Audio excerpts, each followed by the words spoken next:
तो बात जब फैट लॉस करने की आती है तो ज़्यादातर लोग सोचते हैं कि ठीक है मेडिसिन ले लेते हैं अपना वज़न कम करने के लिए। पर मैं कहता हूँ आप लोग एक बार फिर से सोचिए, क्या सच में मेडिसिन खाने से फैट कम हो सकता है? मुझे तो बिल्कुल भी नहीं लगता।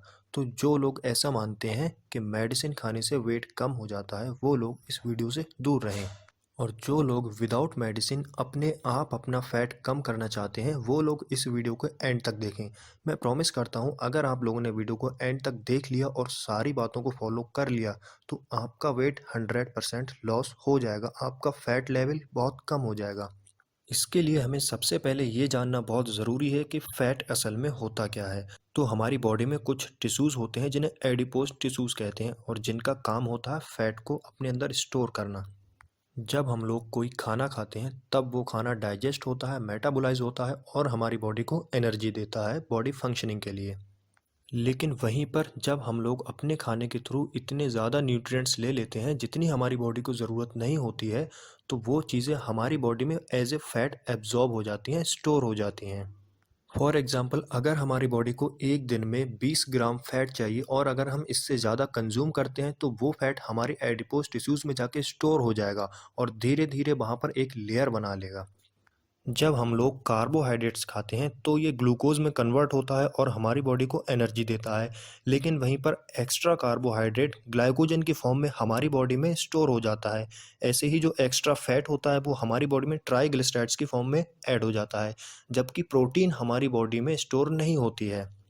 तो हमारी बॉडी में फैट परसेंटेज बढ़ने का रीज़न तो यही है कि हम लोग कार्बोहाइड्रेट और फैटी फूड्स इतने ज़्यादा खा लेते हैं जितने की हमारी बॉडी को ज़रूरत नहीं होती है। तो अब सिंपल सी बात है, अगर हम लोगों को अपना फ़ैट लेवल कम करना है तो जो एक्स्ट्रा फ़ैट पहले से हमारी बॉडी में स्टोर है हमें उसे ख़त्म करना होगा। और जो हम अपनी डाइट से न्यूट्रिएंट्स ले रहे हैं उनमें फ़ैट परसेंटेज और कार्बोहाइड्रेट्स को कम करना होगा। तो फ़ैट को परमानेंटली ख़त्म करने के लिए मैंने इस वीडियो में दो कॉन्सेप्ट पर बात की है। सबसे पहला एक्सरसाइज कॉन्सेप्ट और दूसरा डाइट कॉन्सेप्ट। एक्सरसाइज कॉन्सेप्ट का मतलब है हम एक्सरसाइज के थ्रू अपने फैट को कम करेंगे और डाइट कॉन्सेप्ट का मतलब है हम लोग ऐसी डाइट लेंगे जिसमें कार्बोहाइड्रेट्स और फैट जो है बहुत कम अमाउंट में होंगे। तो सबसे पहले बात कर लेते हैं एक्सरसाइज कॉन्सेप्ट की। तो जब हम लोग एक्सरसाइज करते हैं तब हमारी बॉडी को ज़्यादा एनर्जी की रिक्वायरमेंट होती है as compare to the rest.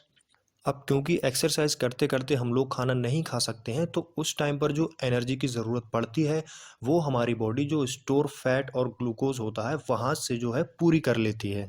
जैसे कि हमारी बॉडी में पहले से ही बहुत सारा फैट और कार्बोहाइड्रेट स्टोर था तो हमारी बॉडी उसे धीरे धीरे यूज़ करने लगती है। तो अगर हम लॉन्ग पीरियड ऑफ टाइम तक एक्सरसाइज करते हैं और काफ़ी दिनों तक करते हैं तो ज़्यादा चांसेस रहते हैं कि आपकी बॉडी धीरे धीरे वो सारे फैट को जो है यूज़ कर लेती है।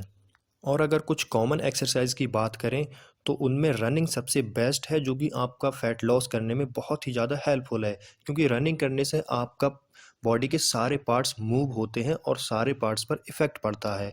वहीं पर आप जिम ज्वाइन कर सकते हैं जिसमें कार्डियो मेनली एक्सरसाइज होती हैं जो आपका बेली फैट कम करेंगी। और आप प्लैंक भी कर सकते हैं जो कि एक बहुत अच्छी एक्सरसाइज है आपका फैट परसेंटेज कम करने के लिए। तो अब बात करते हैं डाइट कॉन्सेप्ट की।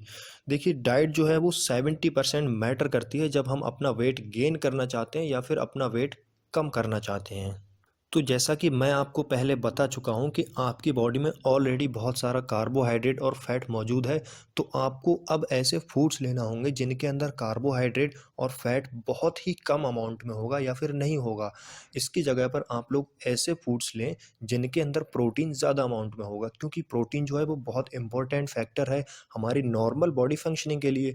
तो आपकी जो डेली बॉडी फंक्शनिंग होगी उसके लिए प्रोटीन जो है बेस्ट रहेगा और बाकी जो आपका एक्सरसाइज के थ्रू धीरे धीरे आपकी बॉडी का फैट कम होता रहेगा। प्रोटीन हमें इसलिए लेना है ज़्यादा अमाउंट में क्योंकि ये हमारी बॉडी फंक्शनिंग के लिए सबसे पहला और सबसे ज़्यादा इम्पोर्टेंट फैक्टर होता है मसल्स ग्रोथ के लिए। और दूसरी चीज़ ये हमारी बॉडी में फ़ैट और कार्ब्स की तरह स्टोर नहीं होता है, जैसे कि ये डाइजेस्ट होता है अमीनो एसिड्स में और अमीनो एसिड्स हमें सीधे एनर्जी दे देते हैं एटीपी की फॉर्म में। तो अब बात करते हैं कुछ ऐसे फूड्स की जिन्हें आपको अवॉइड करना होगा। तो सबसे पहले तो आपको फ्राइड फूड्स को अवॉइड करना होगा। जितने भी फूड्स आपके फ्राई किए हुए होते हैं उनमें बहुत ज़्यादा ऑयल होता है, फैट होता है, वो आपके लिए हार्मफुल होगा। दूसरी चीज़, आपको शुगरी फूड्स को अवॉइड करना होगा जिनके अंदर कार्बोहाइड्रेट्स होता है। राइस, बटर और एग योल्क जैसी चीज़ों को आपको अवॉइड करना होगा।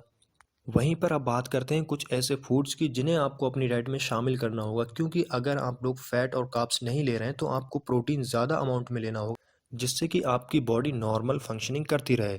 तो आपको सबसे पहली चीज़ तो चिकन, सोयाबीन, चीज़, पल्सेस, मिल्क, ये सारी चीज़ें अपनी डाइट में शामिल करनी होंगी, क्योंकि इन सारी चीज़ों में बहुत सारे न्यूट्रिएंट्स के साथ साथ प्रोटीन बहुत अच्छे अमाउंट में होता है। इसके अलावा आपको बहुत सारे फ्रूट्स, जितने भी आप खा सकते हैं उतने फ्रूट्स और ग्रीन वेजिटेबल्स, ये सारी चीज़ें बहुत ही इम्पोर्टेंट होती हैं। इनके अंदर बहुत ही अच्छे अमाउंट में न्यूट्रिएंट्स होते हैं, साथ ही साथ मिनरल्स और विटामिन्स भी होते हैं, जो कि आपकी बॉडी के लिए बहुत ज़्यादा इम्पोर्टेंट होते हैं।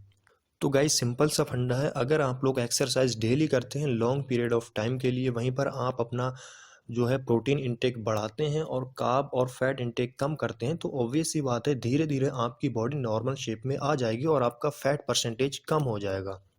सो दोस्तों, मुझे उम्मीद है आप लोगों को दोनों कॉन्सेप्ट्स ईजिली समझ में आ गए होंगे, और अगर आप लोगों को कोई कन्फ्यूज़न है तो आप लोग मुझे कमेंट सेक्शन में पूछ सकते हैं। सो गाइस, आज की वीडियो में इतना ही, बाकी मिलते हैं नेक्स्ट वीडियो में। और अगर आप लोगों ने अभी तक चैनल को सब्सक्राइब नहीं किया है तो सब्सक्राइब ज़रूर करें।